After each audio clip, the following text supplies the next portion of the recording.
What are some of the big challenges you face doing business in Africa? So there are a number of factors that underpin growth. All are eminently manageable. You need to identify those and invest sufficiently behind them.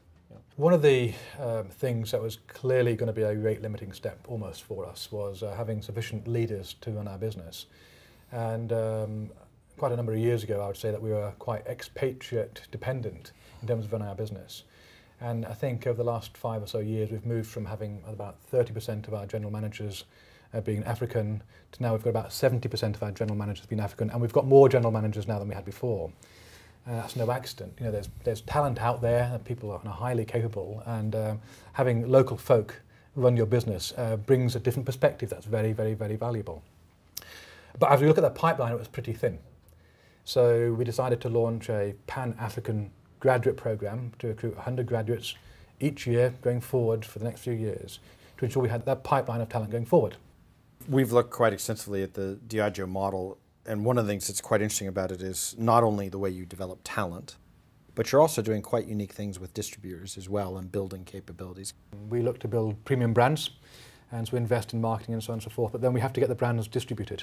So we typically work with distributors for that, and we invest quite a lot of money and capability, building their capability and helping them develop their business.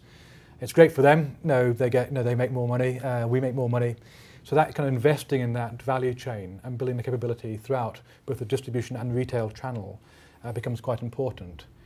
With problems with energy, problems of water, issues around roads, how do you do business in a region with so many infrastructure issues? There are real challenges in terms of infrastructure, whether it be in ports and getting stuff through ports or power. In certain countries, the cost of power is huge and really drives up our cost of goods. However, the margins that you can earn are very attractive. Overall return on investment in 2011 was something like 30%. More and more people are coming into the consumer goods segment and are premiumizing, they're buying more expensive product, so the margins are improving. So for sure, infrastructure costs in time, cost in working capital, cost in terms of drives up your cost of goods. But the returns are there to drive a really good business. A lot of companies we talk to, one of their biggest issues in Africa is corruption. Is that a huge issue for Diageo? Diageo's got a well-defined code of business conduct which precludes us from doing anything that is not in line with that conduct or not in line with laws. We're listed both in London and in New York, so therefore we have very conscious of the UK Bribery Act and the Foreign Corrupt Practices Act. We operate completely successfully in Africa without paying any bribes, no facilitation payments. It's absolutely doable.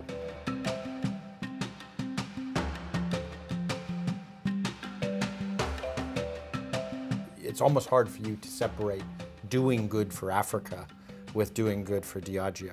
My primary accountability is to create value. Yeah, if I don't deliver superior returns, hit the numbers, it's kind of no pass. So you've got to do that. Yeah, you've got to do that. You've got to build confidence to allow the investment and so on. So that's a ticket to the game. But if you can do that and grow your people and give back, well, how fantastic is that? And I don't find that doing good is somehow compromising the business. In fact, I think doing good is good for business.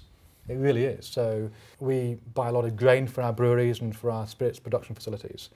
We source something like 70% of that locally, and we invest in developing agriculture locally. We're doing it because it helps us manage our foreign exchange volatility. It's an ideal natural hedge. So it makes sense for us to invest in agriculture. Likewise, we do a lot of stuff on our Water of Life program. There are some 300 million people in Africa who don't have access to safe drinking water. We decided to try and bring water to 1 million people a year. As a consequence of that Water of Life program, we've brought water to now about 5 million people over the last few years. Fantastic. But graduates want to come and work for us because they've heard about that program. Some governments want to work with us because they've heard about our sort of more social outreach program. So we did it because we just wanted to kind of help, but actually it's helping business. So I think there's a real good virtuous circle between being a responsible corporate citizen, recognising your responsibilities, but also growing your business. We deliver superior growth and you can give back. How good's that?